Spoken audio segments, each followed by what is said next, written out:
O tema que me foi confiado foi sobre o saneamento do processo.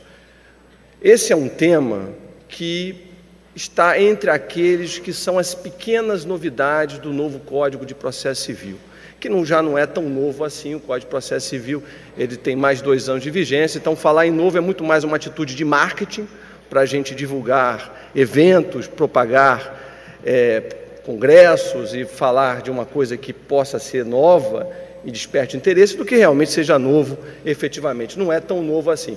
Mas o que a gente observou? Quando o Código de Processo Civil ele foi promulgado, surgiram logo os grandes temas: negócios processuais, precedentes, tutela provisória, normas fundamentais, e esses temas ocuparam a atenção de todos, foram temas bastante trabalhados ao longo desse tempo.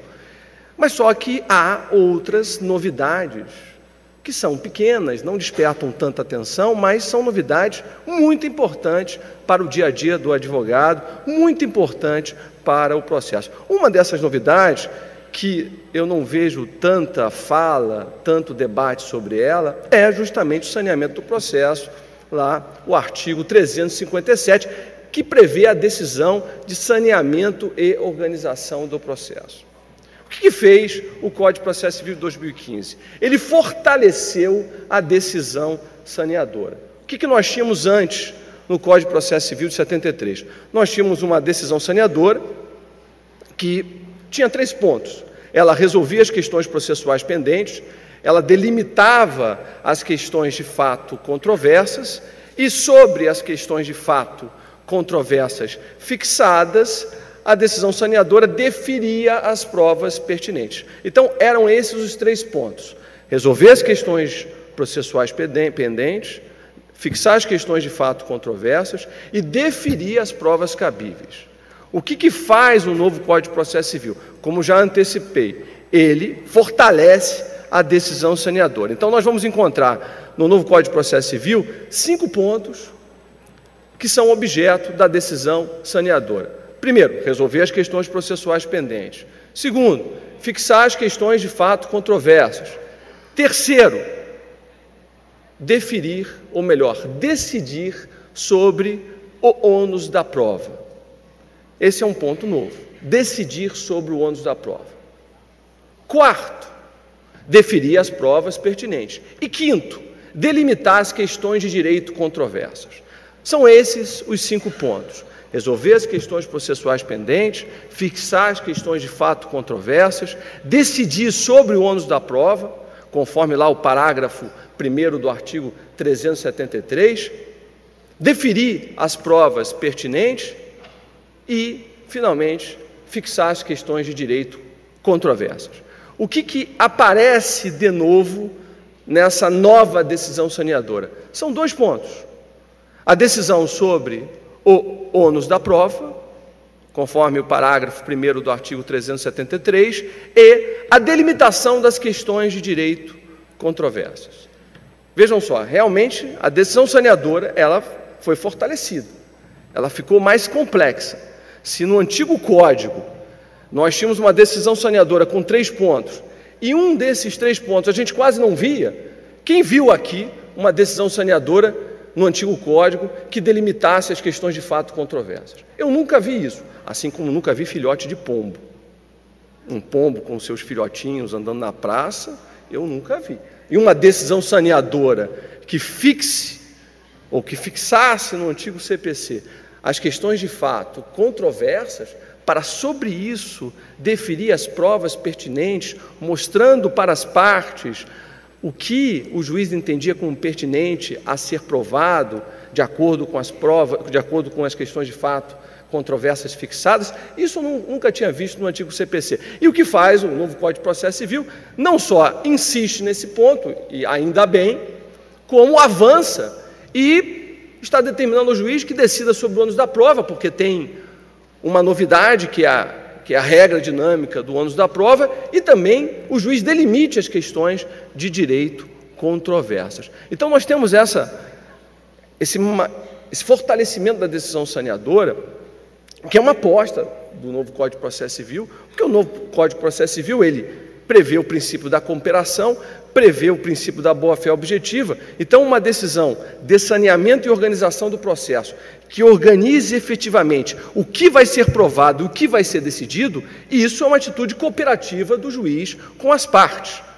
Isso é para que o juiz mostre às partes qual vai ser a instrução probatória, o que vai ser exatamente provado e o que ele vai decidir na sentença. É isso que surge nessa decisão saneadora.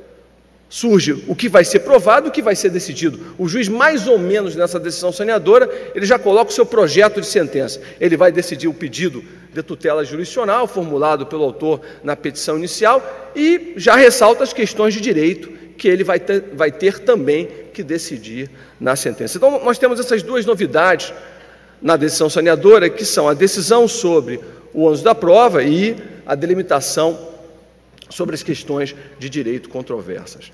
A delimitação, ou melhor, a decisão sobre o ônus da prova vem a partir dessa novidade que o Código de Processo Civil traz, que é a regra dinâmica do ônus da prova.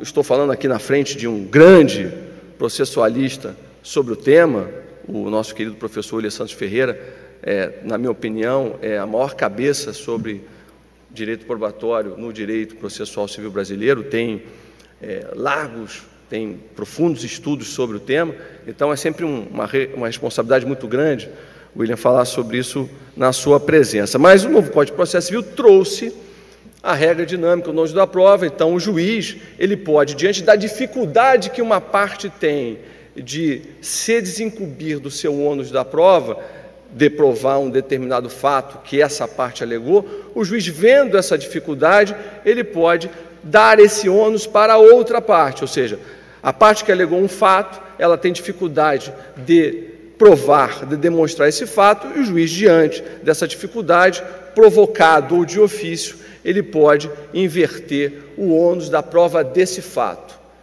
O juiz vai decidir isso, vai decidir se é caso de inversão do ônus da prova para demonstrar certos fatos ou todos os fatos alegados na decisão saneadora. É por isso que há esse ponto novo na decisão saneadora, no sentido que o juiz tem que decidir sobre o ônus da prova, se for o caso, conforme o parágrafo 1º do artigo 373. E a outra novidade, como eu já disse, é a delimitação das questões de direito controversas. Essa é uma novidade muito interessante, porque, como também já disse, mostra que a decisão saneadora, ela vai decidir o que vai ser provado na delimitação das questões de fato controversas e o que vai ser decidido na fixação das questões de direito controversas. E esse ponto da decisão saneadora, meus caros e minhas caras, é a concretização da norma fundamental do artigo 10. O artigo 10 não diz que o juiz não decidirá nenhuma questão antes de abrir para o contraditório com as partes.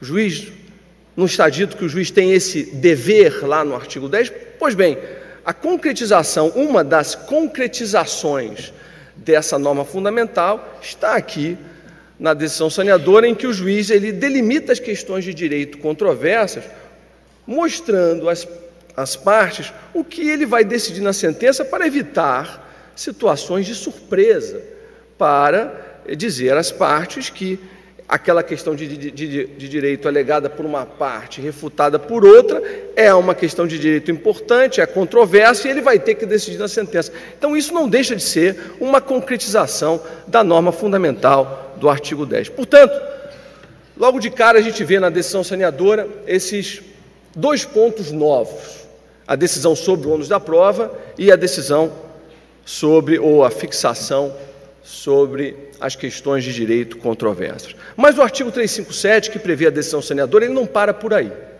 Nós vamos encontrar no parágrafo 1º do artigo 357 uma norma que diz que as partes terão prazo de 5 dias, a partir da intimação da decisão saneadora, para solicitar ajustes e esclarecimentos ao juiz. Findo esse prazo, a decisão saneadora se torna estável.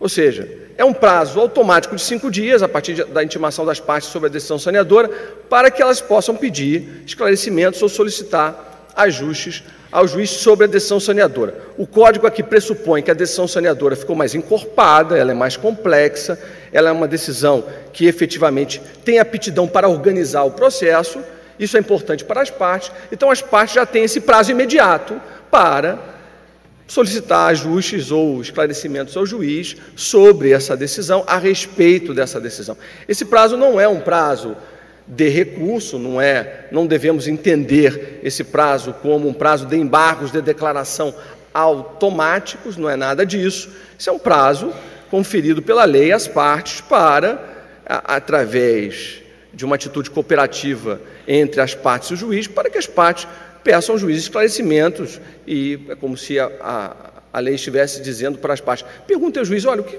Vossa Excelência decidiu aí, não entendi muito bem, não ficou muito clara essa questão de direito que foi delimitada, não ficou muito clara essa questão de fato que foi fixada, enfim. Então, mediante ou inspirada pelo princípio da cooperação, essa norma ela concede às partes esse prazo automático para as partes pedirem ajustes ou solicitarem esclarecimentos ao juiz sobre o que foi decidido na decisão saneadora. Mas a parte mais interessante vem ao final do parágrafo 1º do artigo 357. Diz essa norma que, findo esse prazo, essa decisão se torna estável. Não é a primeira vez que o Código fala em estável ou estabilidade. O que significa estabilidade? Por que o Código não falou, ora bodegas, em preclusão? Porque ele falou estável. Ele quis nos passar alguma mensagem. Essa palavra estável significa algo diferente da preclusão, porque poderia ter dito, fim do prazo, a decisão torna-se preclusa. Mas não, o Código fala em estável. A meu ver, eu sigo aqui a corrente do professor Fred Dias Júnior, a meu ver, essa estabilidade, ela tem a ver com a tese das estabilidades processuais, que foi prevista no novo Código de Processo Civil.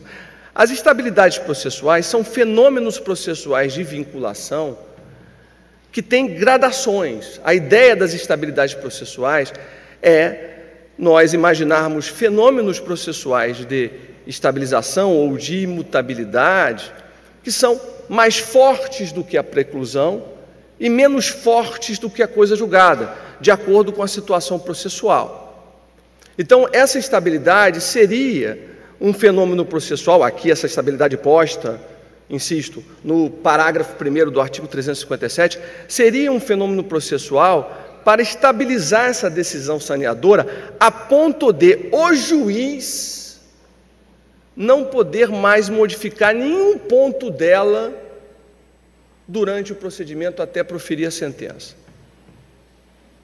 Ou seja, a decisão saneadora ela ficaria estabilizada e o juiz não pode mais mexer em nenhum ponto dela durante o procedimento até o fim do processo, em sua instância. É claro que, se houver recurso contra a decisão saneadora, se houver agravo de instrumento na parte que cabe o agravo de instrumento, ou se for pedida a reforma de algum ponto da decisão saneadora em grau de apelação, o tribunal ele pode rever o que quiser, mas o juiz de primeira instância ele não poderia, por conta da estabilidade, rever nenhum ponto dessa decisão saneadora, porque essa decisão saneadora ela organizou o processo, ela delimitou o que vai ser provado e o que vai ser decidido. Então não dá para mudar.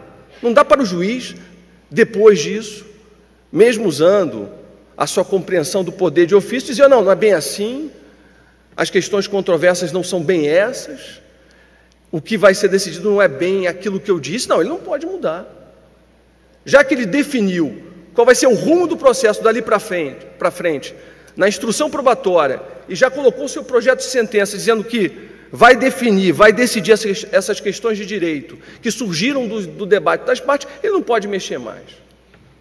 E mais do que isso, ele não pode também mexer naquelas questões, chamadas questões de ordem pública, que ele eventualmente decidir na decisão saneadora.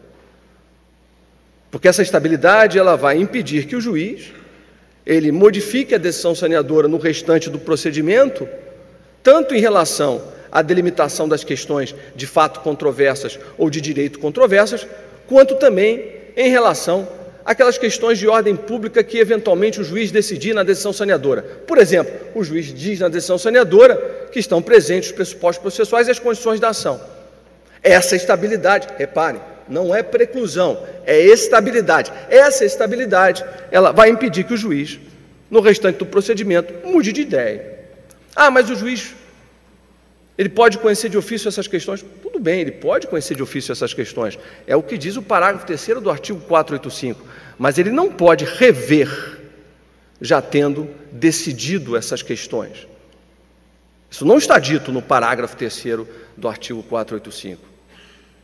Então, essa estabilidade da decisão saneadora prevista na norma do parágrafo 1º do artigo 357, ela foi colocada aqui para proteger a decisão saneadora e, sobretudo, impedir que o magistrado, no restante do procedimento, ele modifique qualquer ponto da decisão saneadora, sobretudo as eventuais questões de ordem pública que ele tenha decidido na decisão saneadora.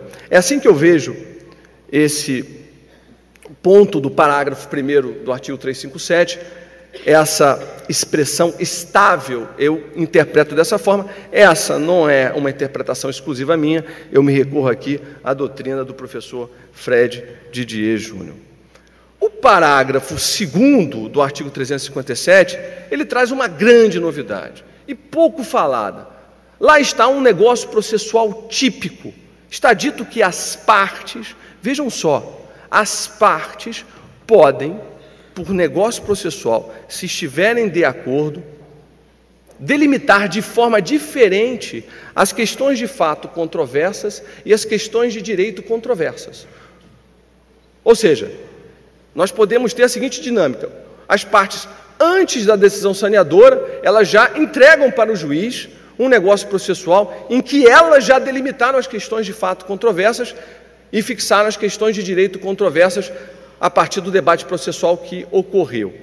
Ou houve a decisão saneadora e as partes, depois disso, apresentam ao juiz um negócio processual dizendo: excelência, olha, tudo bem, realmente, efetivamente, foi isso que surgiu como controverso do nosso debate, são essas questões de fato, são essas questões de direito, mas aqui, por negócio processual, nós estamos tirando essa questão de fato controversa da delimitação, estamos tirando essa questão de direito controversa da delimitação, então isso não precisa ser provado, isso não precisa ser decidido.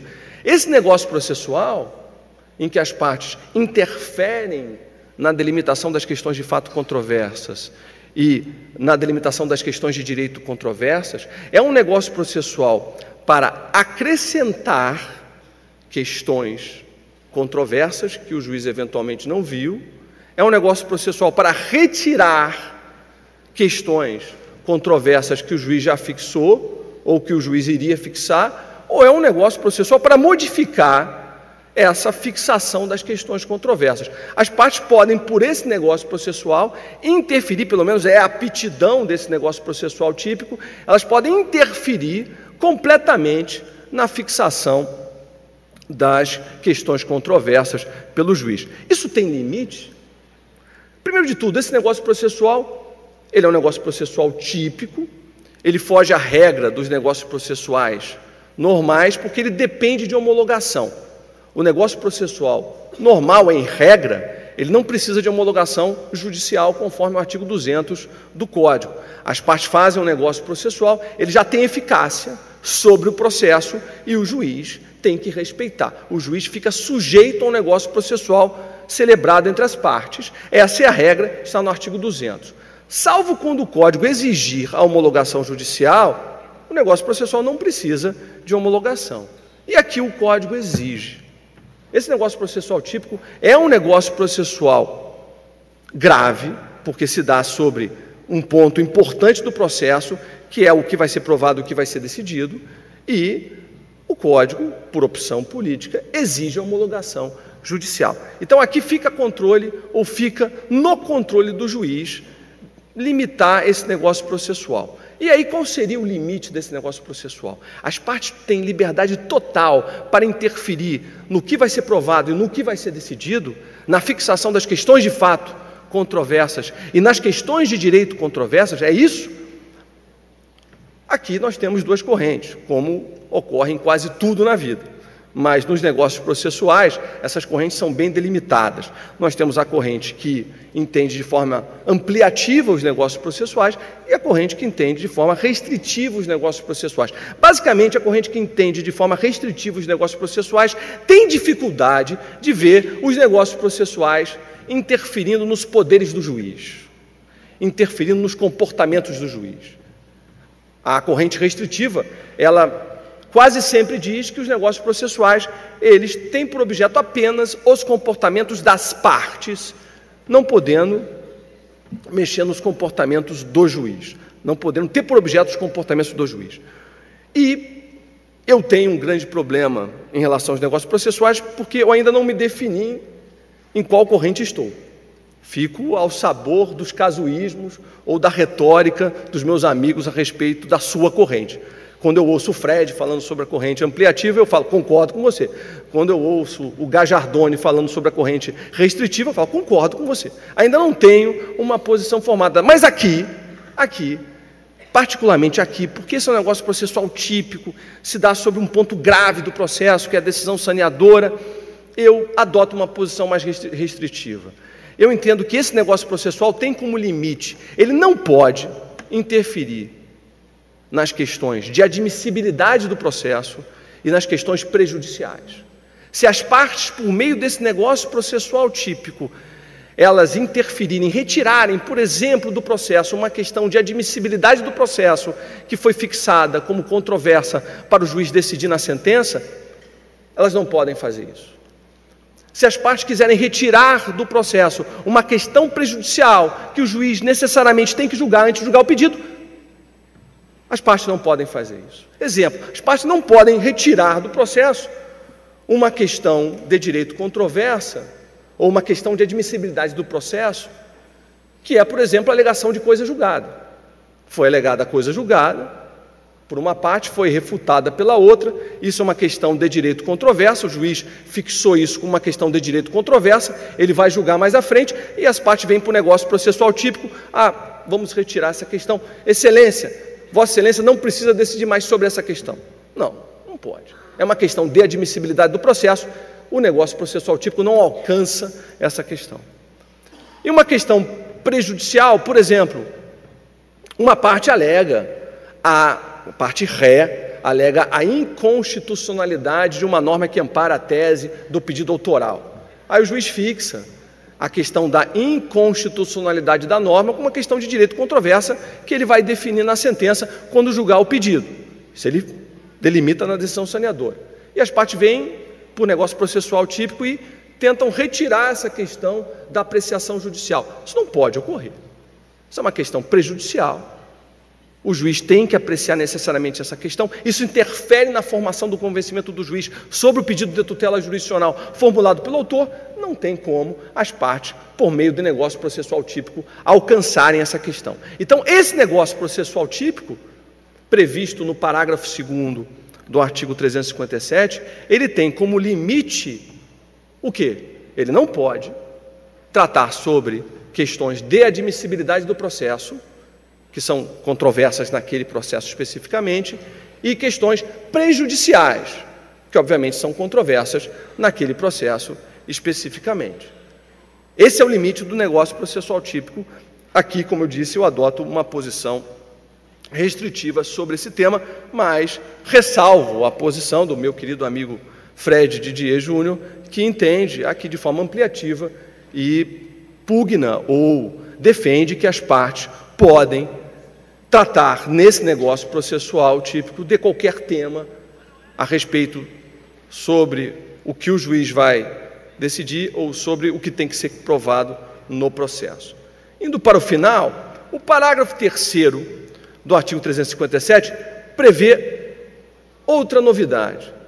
Reparem, só temos novidades no artigo 357. Novidade do caput, porque o objeto da decisão saneadora aumentou. Novidade do parágrafo 1º, porque temos um prazo automático de ajustes e esclarecimentos para as partes e aquela estabilidade processual da decisão saneadora. Novidade do parágrafo 2º, porque temos um negócio processual típico para as partes poderem interferir no que vai ser provado e no que vai ser decidido no processo. E novidade como eu ia dizendo no parágrafo 3º. No parágrafo 3º diz a norma: se a causa for complexa, o juiz vai chamar uma audiência com as partes para, de forma compartilhada, sanear o processo junto com as partes. É isso que diz a norma do parágrafo 3º do artigo 357. Se a causa for complexa, o juiz designa uma audiência, intima as partes para comparecerem por meio de seus advogados, obviamente, e ali, naquele ato, juiz e partes vão sanear de forma compartilhada o processo. É dizer, o juiz vai perguntar às partes, vai pedir a colaboração das partes para ele identificar quais são as questões de fato controversas e as questões de direito controversas. Essa audiência de saneamento compartilhado, que é como vem sendo chamada essa audiência de saneamento compartilhado, ela se inspira, por óbvio, como quase tudo aqui no saneamento do processo, na decisão saneadora, no princípio da cooperação. Muito se fala sobre o princípio da cooperação, o princípio da cooperação é abstrato, o princípio da cooperação nunca vai se dar, porque é muito melhor a gente punir os comportamentos do que exigir comportamentos positivos, mas aqui nós temos no artigo 357 regras, e não uma norma-princípio, regras que concretizam de forma muito objetiva o princípio da cooperação. E o parágrafo 3º é mais um exemplo. O juiz, diante de uma causa complexa, ele marca uma audiência e chama as partes para, junto com as partes, sanear o processo, porque é muito melhor, ali naquele ato, ouvindo as partes, ele delimitar as questões de fato controversas e as questões de direito controversas, do que proferir uma decisão sozinho, deixar para ajustes e depois, mesmo com os ajustes, porque tudo é linguagem escrita, né? A linguagem oral é como a gente se entende melhor. Então, os ajustes virão por linguagem escrita, por meio de petição escrita, e às vezes ele não consegue entender, ninguém se faz entender, às vezes, de forma tão melhor quanto numa linguagem oral, então ele não consegue entender e acaba saneando o processo de forma equivocada e prejudicando o andamento do processo. Então, se a causa é complexa, ele vai designar essa audiência e vai, junto com as partes, sanear o processo. E as partes, por meio dos seus advogados, nessa audiência, reparem só, meus caros e minhas caras, é muito complicado para um advogado que está numa posição protelatória chegar numa audiência dessa e querer frustrar a audiência. Como é que se frustra uma audiência de saneamento compartilhado? O juiz pergunta: doutor, na sua opinião, quais são as questões de fato controversas? Ah, excelência, eu não sei. Complicado ele dizer isso, muito complicado. Ah, excelência, pergunte ao réu, pergunte ao autor, eu não faço ideia. Do que o juiz, obviamente, vai dizer: mas não foi Vossa Senhoria que escreveu a petição? Não foi Vossa Senhoria que rebateu a petição da outra parte? Então, na sua opinião, quais são as questões de fato controversas? Não tem saída. Se ele não quiser passar uma vergonha enorme, ele vai ter que colaborar, ele vai ter que minimamente colaborar. Então, é muito difícil para o advogado, nessa audiência de saneamento compartilhado, não ter um comportamento positivo de cooperação. E é isso que o Código exige, uma audiência de saneamento compartilhado. Aqui eu faço justiça a um grande amigo nosso, o professor Paulo Hoffmann, que antes do novo Código de Processo Civil prever essa audiência de saneamento compartilhado, ele escreveu uma tese de doutorado sobre saneamento compartilhado, e na época que ele escreveu essa tese, algumas pessoas o chamaram de maluco. Ah, você está prevendo um processo hippie, paz e amor? Como assim? Saneamento compartilhado? O processo é guerra, o processo é combate, o processo é faca entre os dentes.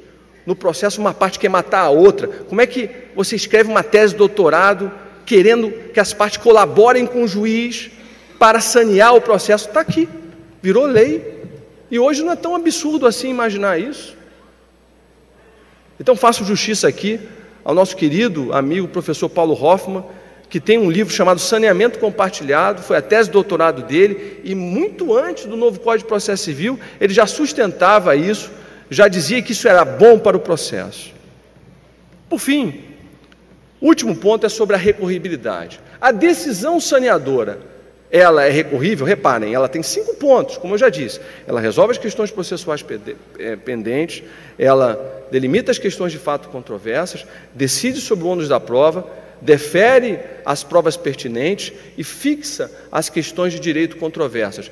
Ela é recorrível? É, tanto por agravo de instrumento quanto por apelação. O agravo de instrumento só vai caber sobre um único ponto da decisão saneadora, que é a decisão sobre o ônus da prova. Isso está no inciso 11 do artigo 1015. O restante, os outros pontos, ou os outros capítulos, por assim dizer, da decisão saneadora, serão recorridos por meio de apelação, conforme a regra geral de recorribilidade na primeira instância.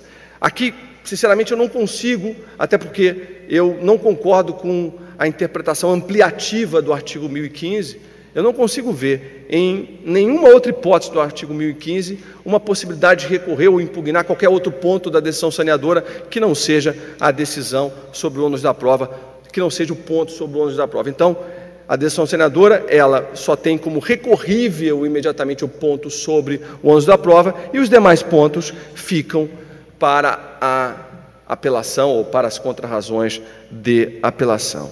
Bem, senhoras e senhores, o tema da decisão saneadora é um tema importante.